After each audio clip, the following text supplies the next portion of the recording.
This is the Hip Hop Elite Podcast, a Rev 89 production. Welcome to episode 4 of Hip Hop Elite, the podcast where me, Jacob Sandoval, and SmitherzZz break down what's happening in hip hop. And remember, this is a Rev 89 student media production.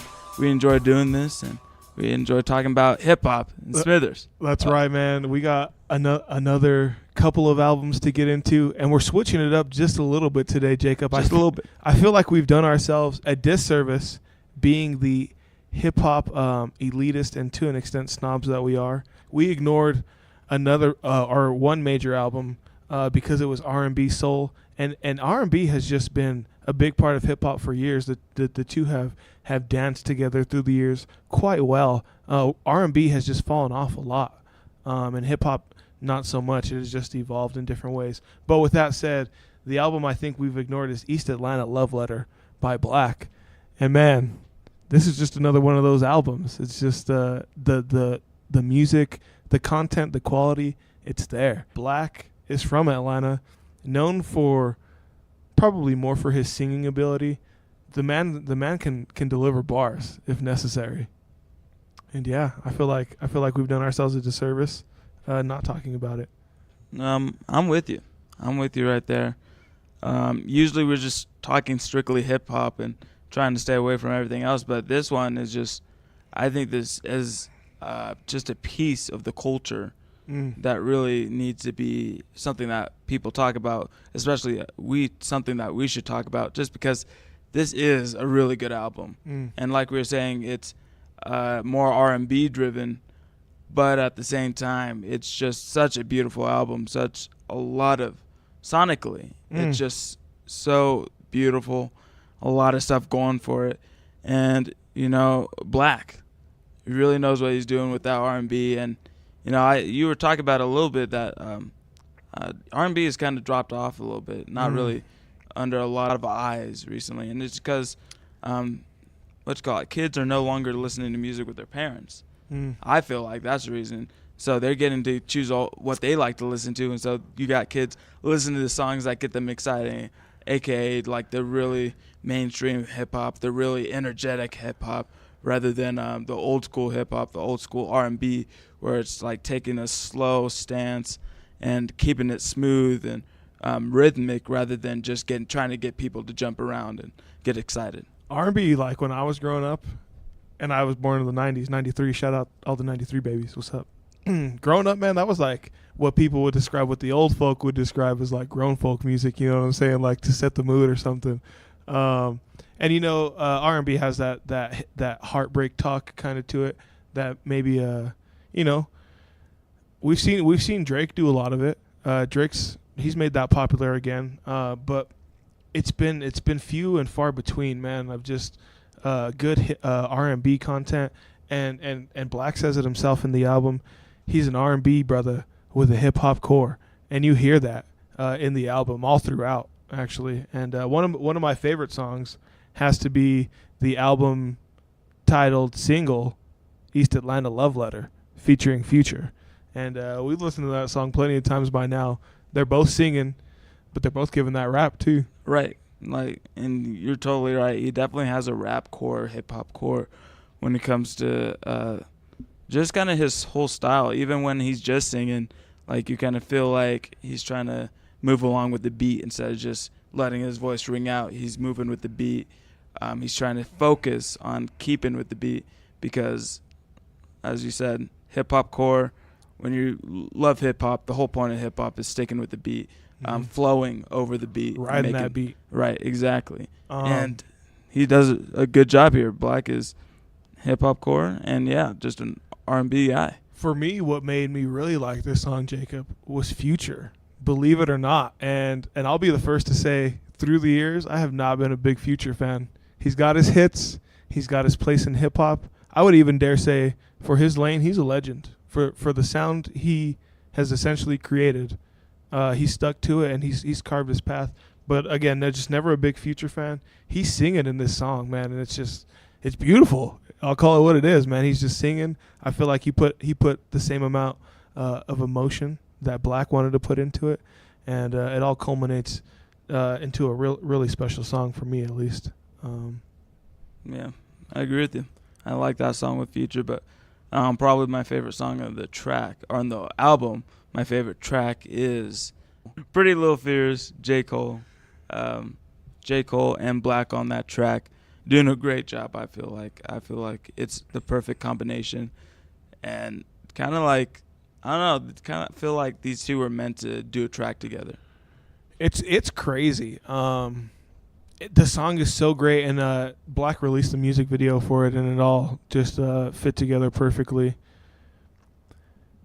Cole is a really soulful person himself, and the two just mesh really well. The style that Black has created for himself, and yeah, it's a special song. We can't bring this song up without at least talking about just the year J. Cole has had, minus his album. Forget about his album KOD. Just forget about that all. He's been killing it with just his features. And this is one of those features, Pretty Little Fears. Just to rattle off a few of them, Jacob. We got Cause, which is a song by Zendaya featuring J. Cole, of course. We listened to that. He's got a song that's called Boblo Boat, and we listened to that. That's a Royce da 5'9", borderline J. Cole song. There's a song called Osam, in which J. Cole features on J-Rock's album. We're both Boz fans, which is J. Cole's Big artist. Boss, man. Yep. And that's another one of those albums, man. That's a really good album. J. Cole features on a song called Tribe on that one. He's on a Wale song, and the one I can't forget, he's on a song called Off D's featuring another one of his artists, Jid. So just absolutely, he almost didn't even need to put out an album, and he could have conquered 2018 just off of features. But that had to be said. Cole's been killing it with the features, and Pretty Little Fears is one of those songs, one of those features, and a special song on the album. Right. And, this album, East Atlanta Love Letter by Black, is just one of those albums that you got to listen to. You got to listen to. Like, we did a disservice to ourselves and then kind of you guys for not bringing it up sooner. Because it is one of those albums I feel like everybody needs to listen to. Everybody needs to kind of just sit with it. Just a lovely piece of music right there. And just because we're only picking a few songs to talk about off the album, there's a song called Seasons featuring, it's Khaled. That's how you say his name. Khaled, yeah. More of Khaled's mainstream these days. He's blown up already. Taken off. He's taken off, and that's just another one of those. Their styles match well. Khaled's a singer, and again with Black having the vocal skills that he have, the two talents lend themselves well together. All right. Album number 2. So this is a special episode because, again, Black he's listed on iTunes as R&B / soul. So not exactly the definition of hip hop. And this next album we're going to get into actually is, believe it or not, Jacob, qualified as hip hop / rap under iTunes. Right. So maybe we're not going that far off the wall, but it's not this album right here. That's Oxnard by Anderson Paak. That is, I thought coming in that it was going to be more of a soulful kind of vibe. Agreed. Because if you listen to Anderson Paak's old music, it really is heavy natural instrumentals and just him rocking with the beat and singing. Just kind of classic kind of sound. But Oxnard, it bumps. I really like Oxnard. I like a lot of the songs on there, and I love because he does hip hop on it. I don't know if there's multiple songs where he does slow it down, but it's always like in the break or the bridge where he slows it down every once in a while. But majority of this whole album is just hip hop. It's crazy because you get these super talented artists like Black, like Anderson Paak, some like Ty Dolla, who have the ability to sing And I don't know what it is. They're labeled a certain way. You know what I mean? I feel like Ty Dolla has been labeled in the industry as more of a rapper, which really isn't true. He has the ability to rap, Right. but he's mostly there for vocals. He has a beautiful voice. Anderson Paak has a beautiful voice, Right. but we see him taking command in the majority, if not every single one of these songs, and he's rapping, doing it. Mm-hmm. And also of course lending the vocals. But yeah, I don't know. We've been waiting for this album for a while. Actually. Oh yeah. Yeah, we were. I know for a fact it was probably in October when I was like super excited about it, wanted it right then, right now. He released the single "Tints" with Kendrick Lamar about 3-4 weeks ago. Right. Mm-hmm. And it's grown on me. I didn't know how I felt about it at first. It's real funky. It is, and that's a vibe I get throughout the album. This album is very funky. The thing about Anderson Paak is he was a drummer before he was a rapper songwriter. He was a drummer, and you can definitely tell that these drums on all these tracks are really clean, really crisp, and he tries to stay away. It feels like to me he stays away from putting a lot of production sounds on these drums. Kind of stick with the normal snare, normal bass, normal hi-hat. I forget. It was summer 6 summers. Anderson Paak on that track, just riding with the drums and the bass on that whole track, just keeping that classic drum sound, and then having that bass on top of it, just kind of push that track through. And it's just one of those really, really nice sounding songs on his track. And then I think probably my favorite song of the track is Cheers, featuring Q-Tip. I love that song. And it's just one of those other songs where in Cheers, he doesn't do a whole lot with production other than put some natural sounding horns on the track. And I love it. I just love the natural. It's almost refreshing to hear an album like this where it's a lot of natural sounds rather than this over-mixed, over-produced, which I'm not saying all that is bad. If you listen to Sicko Mode, like that's produced out of the wazoo. And this one, it's just a lot of natural sounds. But I think Sicko Mode is obviously way better than any of these songs. Could be the song of the year. Right, exactly. No, man, I do agree with you. 6 Summers, oh, man, that's a great song. Overall, it's hard because he gives you so many sounds. He can be straight soul, he can be straight hip hop, and this one it seems like it's really funky. He does use those percussions to ride along the beat a little faster than the tempo might suggest. And with that Cheer song, shout out to him. Shout out to Anderson Paak for featuring Q-Tip in that song, because that is just Tribe Called Quest put out an album 2 years, I think. So they might be still in the mind a little fresh to some of the younger generation, but for the most part, a Tribe Called Quest has had their day, and Q-Tip was the leader of that group, and just a talented lyricist. And that song specifically, Cheers, we listened to it.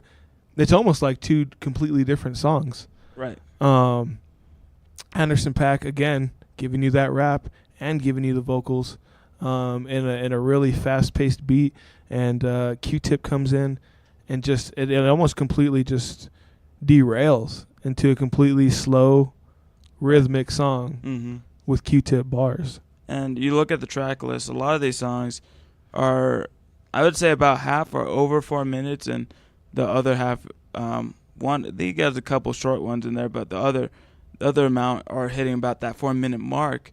And I think a lot of these songs you hear where he'll break and do a little slow section for every single one of these songs that's completely different than the original.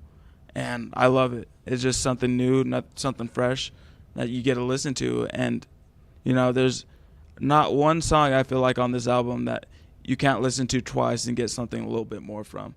And another one of the shorter songs on that album is the song that he had with Dr. Dre. Yeah, that song was only 2:53, but when's the last time we had a Dr. Dre verse? I don't know. It's been a while. It's been a while, but Dr. Dre comes on the track and he spits. He's spitting. Yeah, I love that song, and I got to bring up that Pusha T feature too. That's a great song right there, man. Mhm. That is a great song. And again, and you're gonna see this theme if you haven't noticed.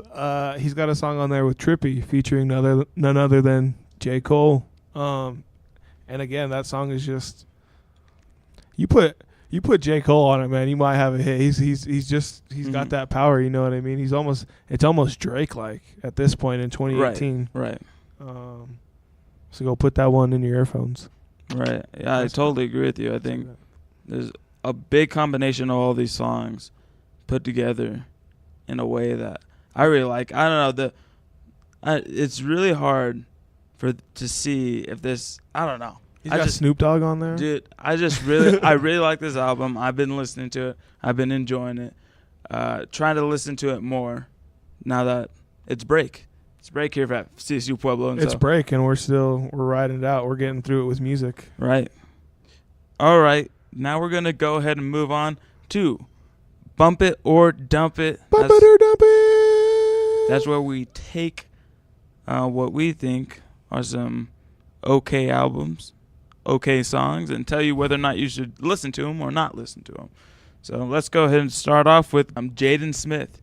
I'll let you. You want to go first on this one? Jaden Smith's new album. I didn't listen to it a whole lot. I listened to some of the tracks. So far, I like what I hear. I'm gonna be bumping it. That's a fact. Jaden Smith, his past album Sire is borderline a masterpiece. It's great. There's some great sounds out of it. This one, I'm not gonna call it a masterpiece. I don't like it like I like the first one right away. But there are a couple definitely good songs. There's one called Yeah Yeah. There's one called Soho. There's only 11 songs on the album. And I think he might be dropping a new project too. I think he might have said something like that on Twitter. I don't know for sure. But it's not unheard of. I think he does own his own production company. He like released this weird thing. It was like, I think I saw it on Twitter, and he was like thanking all the women in his life, all the exes, all the girls he's been with, all the girls he hasn't been with. It was weird. It was like he was like the girl that I saw walking across the street that I never talked to. It was weird. Like it was this big old thing, and he was like, you have allowed me to release my third project in 1 year, and it wouldn't be possible without you. And he already had dropped this one, and so like so it made it sound. Anyway, we're bumping Jaden Smith. He's good for the culture. Jaden Smith's crazy. I saw him grow up.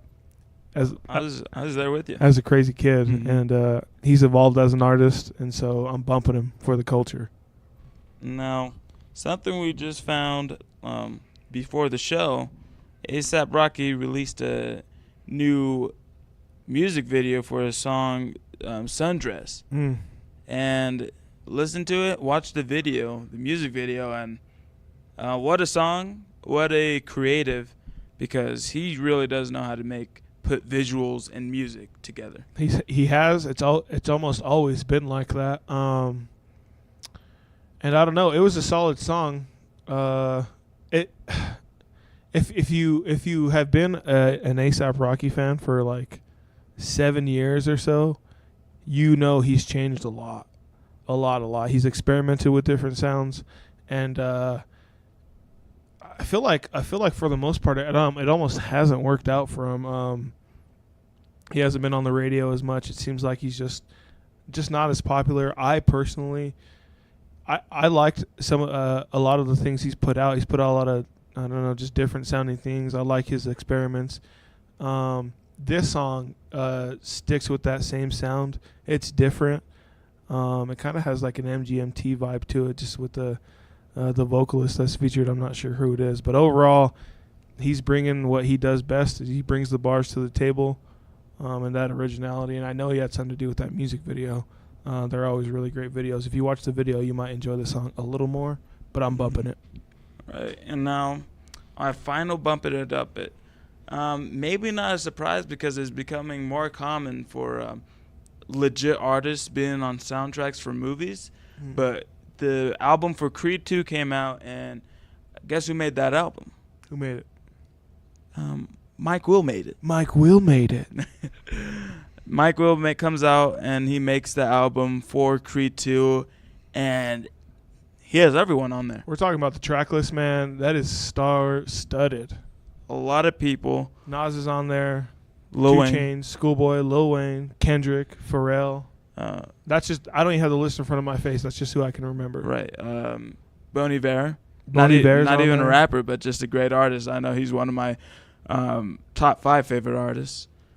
Star-studded album. And a couple of the songs aren't really my cup of tea, but at the same time, there's a lot of content on this album, and I haven't gotten time to sit down and listen through it all the way. And I'm sure after I watch the movie Creed 2, I'm gonna love it.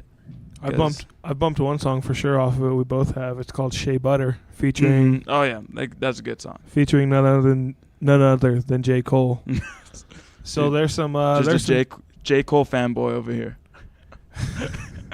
Hey man, if J. Cole's not in your top 5 of rappers, especially today, maybe even ever, then I don't know. I don't even know if we can talk hip hop. No. He's one of my favorites. He's one of my. Oh, yeah, he's one of my favorites. You see how he did that?